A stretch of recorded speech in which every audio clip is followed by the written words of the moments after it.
समझते हो, और बहुत सम्मान होता है। जब एकांत में यहाँ होते हैं ना, तो ये लोग जानते हैं कि कई तरह मोटे आंसू और कैसे उनकी भाषा निकलती है, तब लगता है भगवान सत्य पे चलने वाला सुखी होता है। अगर थोड़ा भी सत्य जीवन में है तो कोई मिल जाए। फिर बाद में जैसे आपको पश्चाताप भी होता है ना, तो स्वभाव चूंकि गंदा हो चुका है, थोड़ा पश्चाताप को फिर उसी में गिरना पड़ेगा। महाराज जी अभी क्या हो गया, जैसे आपने बोला सत्यता पे चलना, अभी कुछ आपका सत्संग या महापुरुषों की वाणी का अनुसरण करते हुए सत्यता पे चलने का भी प्रयास करते हैं, तो ऊपर नीचे इतना हो चुका है। महाराज जी कितने सारे हमारे आगे उदाहरण आते हैं, आपसे आपको बोलते हैं। एक ऑफिसर बोले थे कि आपके कथनानुसार चल रहे हैं तो निलंबित होने का अवसर आ गया। आपके कथनानुसार चल रहे तो निलंबित होने का अवसर आ रहा। अपने से बड़े अधिकारियों कह रहे ऐसा करो, नहीं करोगे तो मैं निलंबित करता हूं। बोलो अपने कर्तव्य को निभाओ कि धर्म को निभाओ। अगर कर्तव्य उधर का मानता हूं अवसर का, तो धर्म नष्ट होता है, और अगर आपकी बात मानता हूं धर्म से चलो तो नौकरी छूटती है। क्या करो? यही लोग बोले थे, ऐसे सबके बीच में बोले थे। मैं क्या करूं, आप उत्तर इसका दीजिए। तुम कहा है तो समस्या बड़ी विचार नहीं, पर धर्म पर स्थित हो जाओगे तो विजय है। वो एक बार निलंबित करेगा, लेकिन ऊपर वाला का अवलंबन मिल गया तो उसका निलंबित करना कुछ नहीं होगा, क्योंकि अगर ईश्वर का अवलंबन हो गया धर्म का तो विजय प्राप्त करा देगा। फिर वो बोले कि इसी ठसक से जो मैं चल रहा हूं, अब मेरे को निलंबित होने का भय नहीं है। बिल्कुल महाराज, चाहे आज नौकरी छूट जाए, मैं आपके सामने वचन देता हूं, मैं धर्म से चलूंगा, किसी की बात नहीं मानूंगा, जो हमारा अधिकार उसके अनुसार चलूंगा। अगर हटा दिया जाता हो तो चाहे और कुछ भी करना पड़े, पर मैं अधर्म नहीं करूंगा। अब इतना निष्ठा से जब आ जाएगा ना, तो भगवान फिर आगे संभाल।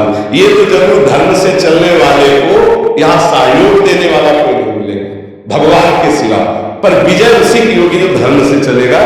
पर बहुतायत है, इसलिए आदमी धर्म में चल पाना कठिन हो रहा है। जैसे 100 है, अब एक धर्म में चलना चाहते हैं, 99 धर्म में चलना चाहते हैं, तो वो देख देख कर धर्म में चलने वाला निरुत्साहित हो जाता है कि आज बड़े चैन से मैं बहुत दुखी हो रहा हूं धर्म में चलने वाला, तो वही मांग लिए।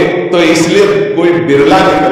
अधर्म के आया हुआ धन शास्त्र के मुताबिक उसका क्या आप निर्धारण करें? पूरे परिवार की बुद्धि भ्रष्ट कर देगा, पूरे परिवार की, और ऐसा कलह अशांति उत्पन्न होगी कि पति पत्नी माता पिता पुत्र परिवार को कभी शांति नहीं रह पाएगी, और कोई न कोई भयानक रोग या ऐसी संतान जो जीवन भर तुम्हें जलाती रहेगी।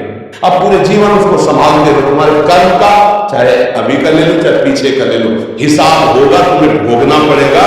अगर निर्दोष को किसी भी तरह सताया गया है और उसके द्वारा धन खींचा गया है, अधर्मियों के द्वारा दिया हुआ धन लिया गया है, वो निश्चित परिवार को नष्ट कर देगा। आज नहीं तो कल ऐसी घटना घटेगी, कई तरह की घटना। पूरा परिवार BMW में जा रहा है, एक्सीडेंट हुआ, चकनाचूर हो गए, या गाड़ी के अंदर ही आग लग गई, वही भूल गए। आप समाचारों में सुनते हो, देख ये क्या बढ़िया गाड़ी फिल्मी गाना सुनते हुए चले जा रहे हैं, वो बढ़िया दौड़ाए हैं, और ऐसा एक्सीडेंट हुआ, चकनाचूर।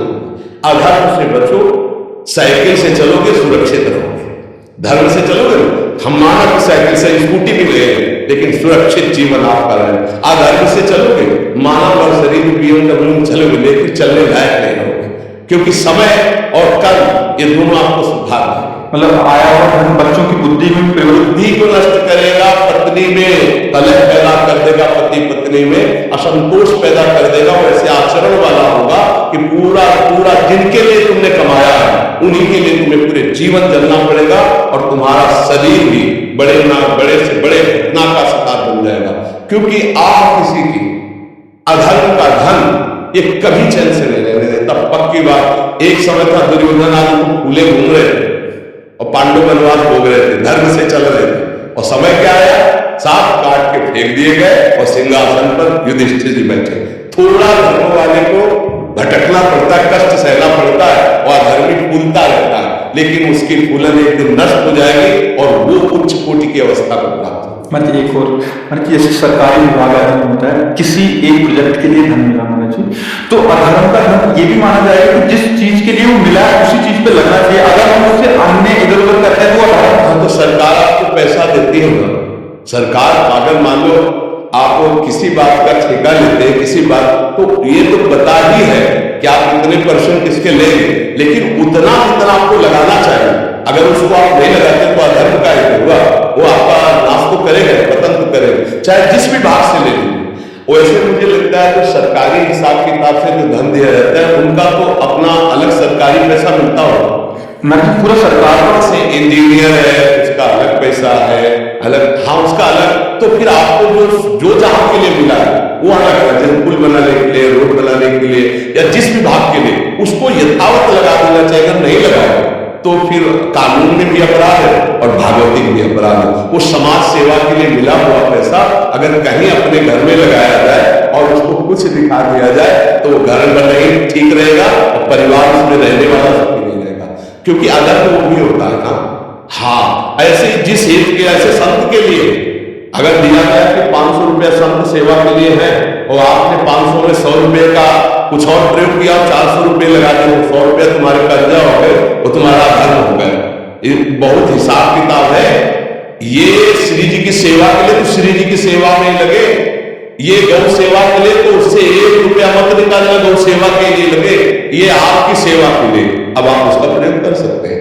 ऐसे ही जो जहां विभाग है, जिस तरह धर्म का पालन कर रहा है, अध्यात्म के बिना ज्ञान नहीं होता। आदमी को धन प्रदान बुद्धि होने में बहुत जल्दी नष्ट होना पड़ता है। धर्म पूर्वक चलो तो तुम्हारी पढ़ाई सार्थक हो गई, तुम्हारी उन्नति सार्थक हो गई, तुम्हारा जीवन सार्थक हो गया, पर बिना अध्यात्म के